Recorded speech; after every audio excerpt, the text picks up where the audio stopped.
మత్స్యకారులు అంటే ఇంత చులకనగా ఉన్న ఈ పెద్ద మనిషి చంద్రబాబు నాయుడు గారికి గట్టిగా బుద్ధి చెప్పే రోజులు త్వరలోనే వస్తాయని చెప్పి, ఎల్లకాలం ఈ ప్రభుత్వం ఇలాగనే కొనసాగదు అని చెప్పి గట్టిగా చంద్రబాబు నాయుడు గారిని గట్టిగా మందలిస్తా ఉన్నాం. ఇదే పెద్ద మనిషి చంద్రబాబు నాయుడు గారికి చెప్తా ఉన్నా, ఇక్కడే ఎంపీలు ఫోన్లు చేస్తారు, కొంతమంది మత్స్యకారులకు 10 లక్షల రూపాయలు డబ్బులు ఇస్తారు, వాళ్ళ ఇల్లు కలిసి దొంగతనం చేసే దాంట్లో పాత్రదారులు అవుతారు. ముఖ్యమంత్రి కొడుకు దగ్గరుండి ఆశీస్సులు ఇస్తాడు.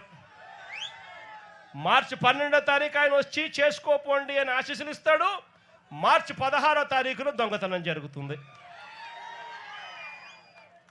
ఇంతకన్నా దిక్కుమాలిన ప్రభుత్వం ప్రపంచ చరిత్రలో ఇంకేదైనా ఉంటుందా అని అడుగుతా ఉన్నా మిమ్మల్ని అందరినీ కూడా నేను.